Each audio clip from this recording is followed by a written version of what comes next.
السلام عليكم. النهاردة بإذن الله هنعمل الجلاش أو هنعمل البقلاوة، وهنعملهم بشكلين مختلفين، وهنعمله كمان ب3 حشوات. ال3 إن شاء الله يعجبوكم. قبل ما هنبدأ الفيديو زي ما تعودنا هنصلي على أفضل خير خلق الله. اللهم صلي وسلم على سيدنا محمد وعلى أهله وصحبه أجمعين. واللي أول مرة يشوفني أنا إيمان زهران، ودي قناتي. أتمنى لو عجبتكم تفعيل الجرس عشان يوصلكوا كل جديد، والاشتراك في القناة، ويا ريت تعملوا لايك لو الفيديو عجبكم، وجزاكم الله خيرا. اول حاجه معايا نص كيلو جلاش. الجلاش ده كان متفوز معايا في الفريزر، طلعته لغايه ما فك تماما. انت ممكن لو عندك طازه يبقى اجمل واحلى كمان. بدات اقسمه ورقتين ورقتين واتنيهم واجهزهم في قلب فوطه عشان ما ينشفش معايا. هنا الورقتين دمت الاولى كانت سليمة ودهنتها بمسحة سمنة، والتانية كانت مقطوعة حطيتها عادي على الوش ومفيش مشكلة. وبدأت أعملها على شكل أكني بعمل مروحة، بظبطها كده الحتة اللي لقاها صعبة معايا بظبطها بصوابعي من الجنب، وببدأ أضغط من بره لجوه، يعني بضغط كأني بدخل لجوه كده صوابعي، بضغط على بره، يعني من جوه من ناحيتي لبره، بضغط لقدام. طبعا يعني انتوا تشوفوا انا بعمل ايه كده، بعمل شكل المروحه. ببدا هنا اعمل بالمسحه السمنه. انا معايا النص كيلو الجلاش ده قد ايه؟ نص كوبايه سمنه زائد معلقتين، نص كوبايه سمنه زائد معلقتين. ممكن السمنه تزيد يا جماعه عادي، مفيش مشكله. كده كده الجلاش لما بياخد كميه السمنه اللي هو محتاجها بيطرد السمنه التانية بره، وممكن تصفيها بعد السوية عادي قبل ما تحط الشربات. هنا بحط حشوة موز من فوق كده، وببدأ الخمس، يعني الحتة اللي فوق دي اللي انا بغطي بيها دي قيمة عقلتين صباع. انا سبتهم في الاول عشان هقفل بيها كده، ومعايا الحتة بردك اللي تحت بردك قيمة بردك عقلتين صباع. هقفل على اللي فوق الطرف ده على الطرف ده، وهبدأ اضغط كده، وابدأ اللي انا اقطع بالسكينة على المقاس اللي انا عايزاه. ما تكبريش قوي ولا تصغري قوي، خلي المقاس متوسط كده وحلو. معاكي صينية طبعا انتي دهناها بالسمنة، وكمان السمنة اللي انتي مستخدماها بقى بلدي نباتي، مخلوطة نباتي على بلدي، ده حسب ما انتي بتحبي. طبعا ببدأ اقلبها على من الوش ده للظهر، وباخد الظهر ده هو اللي بيدي الشكل ده. تاني هنعمل واحدة تانية، هبدأ اللي انا اقلبها كده، وابدأ اضغط من الجوانب كده يديني الشكل ده. طبعا الصينية دي كانت كبيرة معايا، هبدأ انقلها بعد كده على صينية مقاس 30 في 40. انا خدت عملت قد ايه جلاش؟ انا بصراحة بالشكل ده عملت حوالي كيلو الا ربع جلاش كده، يعني نص لفة، يعني لفة الجلاش نص كيلو. وخدت كمان كام ورقة كده بتاع ربع كيلو، لان الشكل ده يعني كان محبب يعني، وعشان اللي الحبايب اللي هياكلوه يعني كانوا عايزين الشكل ده. هبدأ أعمل شكل تاني، وده أسهل لكم للي مش عارف يلم ويتني. زي ما انتوا شايفين كده ببدأ أرفع الورقة واتني من الناحية دي، وارجع اتني الناحية التانية، أرفع الورقة واتني من الناحية دي، وارجع اتني الناحية التانية. طبعا الوش والأرضية مش مدهونين. وبعد كده ببدأ أدهن الوش اللي أنا بفتحه ده بمسح السمنة. بعد ما بدهنه بمسح السمنة ببدأ أحط الحشو اللي هنا افتكرت اللي أنا محطتش، ببدأ أحط سمنة، وهبدأ اللي أنا أحط الحشوة الموز. وطبعا زي ما انتوا شايفين سايبة في طرف هنا حتة سايبة كده، ومن الناحية التانية سايبة حتة ممكن مضاعفة عشان دي اللي هقفل بيها. ما فيهاش اي صعوبة ولا اي حاجة، انت ما شاء الله اشطر مني وهتعمليها احلى مني. هبدأ اقطعها زي ما احنا قلنا الحجم اللي احنا عايزينه. حاجة تانية، المفروض الشربات بيكون جاهز قبل ما ابدأ اعمل الجلاش او الكنافة، لان الكنافة والجلاش بيحتاجوا شربات بارد. فشربات الكنافة او الجلاش معايا؟ انا معايا كوباية ونص سكر، عليها كوبايتين مية، عليها معلقتين عسل جلوكوز، عليها نص عصرة ليمونة.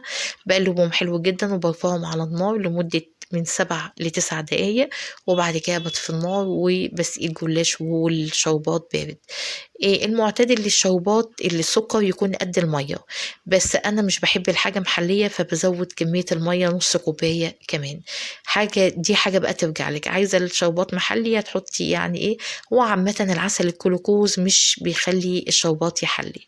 هنا عملت نفس اللفة ونفس كده، بس الحشوة هنا كانت عجوة، الحشوة هنا كانت كرات العجوة. طبعا أنا بالنسبة لي الحشوة دي ما كانتش أحسن حاجة لأني حسيتها مسكرة سنة، مع ان الشربات انا مش عاملاه محلي بس عشان العجوة كمان بيبقى فيها سكر. انا المفروض كنت هحشيها بلح، اللي هو البلح الاسمر العادي، بس اللي يعني طلبت منه العجوة، البلح قصدي، فهم اللي انا عايزة عجوة فراح جاب العجوة، فقلنا جزاكم الله خيرا وعملنا العجوة والحمد لله يعني اتاكلت وبقت جميلة. بس انا كإيمان لا، ما يعني هو هنصحكم اقول لكم لا ما تحشوش العجوة، العجوة مسكرة شوية بزيادة. بدأت أنقلها كده في صينية مقاس 30 في 40. خدت الصينية مقاس 30 في 40، خدت يا جماعة حوالي كيلو إلا ربع جلاش. ده الشكل اللي احنا عملناه. أبدأ أدينه بقى من فوق بالسمنة حلو جدا.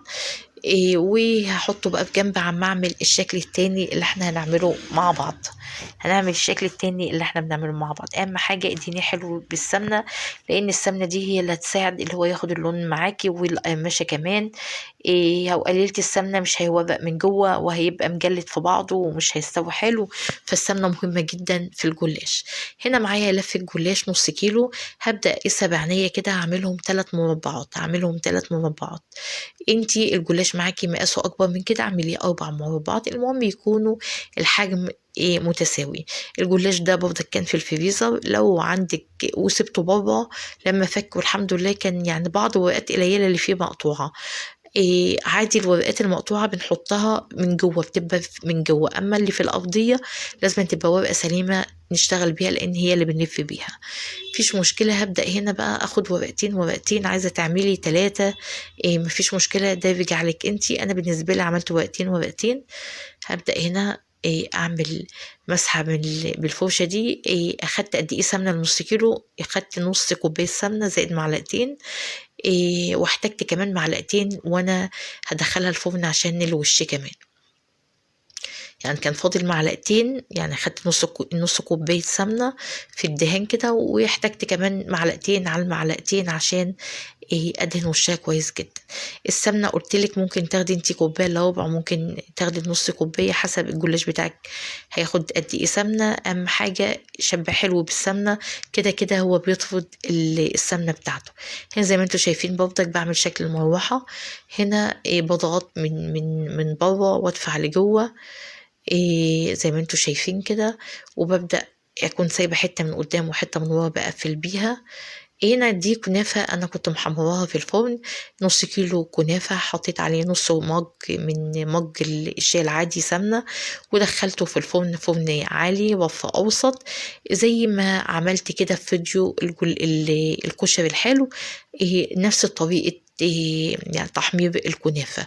خلاص هنا هنعمل شكل تاني برضك، هنعمل نفس الشكل قصدي. هبدأ أدهن كده الطبقة الأولانية ودهنت الطبقة التانية طبعا، ودي يعني دي الطبقة التانية. يعني دهنت الأولانية وحطيت الطبقة دي، وبعد كده دهنت التانية وحطيت الكنافة اللي أنا محمراها.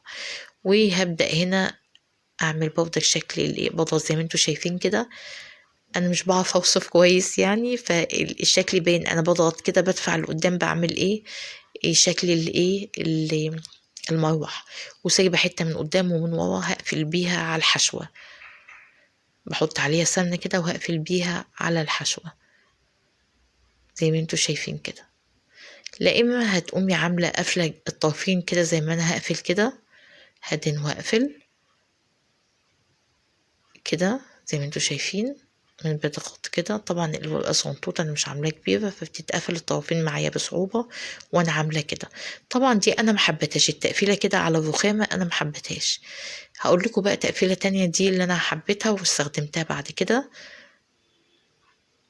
هنا برضك نفس الطريقة، الطبقة الأولى دهناها والطبقة التانية دهناها وحطينا عليها الكنافة. والكنافة دي متحمرة يا جماعة مش بيضة، بس مش متحمرة، انتوا شايفينها اكيد لونها ذهبي فاتح. هبدأ ان انا اقفل كده زي ما انتوا شايفين. وشوفوا بقى انا هقفلها بايديا. بصوا القفله ازاي. هاخدها كده ارفعها كده. شفتوا بقفل ازاي؟ مش بقفلها على الرخامه، انا بقفلها بايديا كده. ده احسن وهيديك التعويجات دي حلوه جدا بتاعه المروحه. طبعا انتي ما شاء الله مش محتاجة يعني اقولك ان انتي اشطر مني، ربنا يا رب يزيدك من علمه وفضله. هتعملي احسن مني، انا بديك الفكرة بس وانتي ما شاء الله هتبتكري يعني، وهتعملي الحاجة وهتبقى طعمة منك وجميلة. الجلاش يا جماعة بيستوي على درجة حرارة ايه؟ الجلاش ما بيخشش على درجة حرارة عالية، يعني بكون محققة الفرن على درجة حرارة سخنة. واول ما بدخل الجلاش هنا قلبت على الناحية التانية وقلت لك طريقة تانية اللي انا اخدها بين ايديا كده واقفلها من الجوانب. طريقة سهلة جدا. الجلاش بدخله في أوسط على درجة حرارة متوسطة. بكون محققة الحرارة قبل ما أدخله، بكون محققة حرارة يعني الفرن سخن قبل ما أدخله على أعلى درجة. وبعد كده أول ما بدخل الصينية بهدي الحرارة درجة متوسطة، يعني 170 كده. 170 درجة حرارة 170، بحيث 170 160 حسب حرارة الفرن. يعني ممكن 170 عندك يكون عالي، فخلي درجة الحرارة متوسطة، ما تخليهاش ميلة للعالي، لا خليها ميلة للهادي، بحيث الجلاش يورق من قلبه ويتحمر حلو من كل ناحية. هياخد معاك اللون ما شاء الله محمر كده، يعني هيصفر معاكي حلو جدا. هنا برضك هبدأ أدهنه كويس جدا بالسمنة قبل ما أدخله، وطبعا دهنة الصينية سمنة قبل ما أدخلها. طبعا اللهم صلي عليك يا أفضل خير خلق الله. الجلاش بياخد اللون ما شاء الله من لانه على درجة حرارة متوسطة بيورق وبياخد اللون. بس انا كمان بفتح له الشواية عشان ياخد اللون المحمر ده سنة، لان الجلاش لما بيقعد بيفتح شوية عن الدرجة اللي هو خدها ده، فانا عايزاه يوصل للدرجة الحلوة دي. اللي انا بحط على الوش ده جلاش انا كنت محمراه برضك في الفرن زي فيديو الكشري الحلو، فحطيته على الوش كده من باب التزيين. ممكن كمان تعملي بيه ام علي، الجلاش المتحمر ده تعملي بيه ام علي. طبعا الجلاشه طارت من ايدي يعني ما شاء الله، الوش متحمر والظهر. الكنافه من جوه لونها حلو، يعني مش محروقة، لا لونها حلو والحشوة جميلة جدا. انا بصراحة اكتر اتنين حبيتهم هي الطريقة دي وطريقة الموز. العجوة لا مش حبيتها خالص. يا رب كل حاجة عملتها تنول إعجابكم. هنا بحط فول سوداني، يعني ممكن تحطي فول سوداني مجروش، ممكن تحطي جلاش متحمص كده فتفيت كده على الوش. يعني الزواق ده بيرجع لك انت ما شاء الله اشطر مني. يا رب كل حاجة عملتها تكون نالت إعجابكم. بجد بجد بشكركم كل المشتركين اللي دخلوا جدد معايا في القناة. زدتوا القناة يعني شرف وعزة، ربنا يعزكم يا رب. اللهم ارزقنا القبول، اللهم احسن ما بين ايديا وما بين ايديكم. الجلاش اول ما بيطلع يا جماعة بسيبه يهدى حوالي دقيقتين كده، وبعد كده بسقيه بالشربات عشان ما يطواش. اوعي تغطي الجلاش عشان ما يطواش. الجلاش تسيبيه كده عشان يفضل مقرمش معاكي لاخر قطعة. حتى لو قعد يومين هيفضل مقرمش معاكي والله يا جماعة، وقعد يومين كمان هيفضل بنفس القرمشة، مفيش اختلاف عليها. ده الجلاش اللي بالشكل ده. التاني بقى دوت الجلاش اللي احنا عملناه اول ما يطلع سقيته بالشربات كده زي ما انتوا شايفين كده، سقيته بالشربات كده. وبعد كده بدأت أنقله من الشربات، يعني بحط الشربات وبعد كده بدأت أنقله. حطيت فول سوداني وهبدأ أنقله. هنا ما كنتش معطيه اللون المحمر قوي بناء على اللي هياكله، يعني حتى في ارضيته مش محمره قوي. ده بيرجع لكم بقى التحمير ده انت بتتحكمي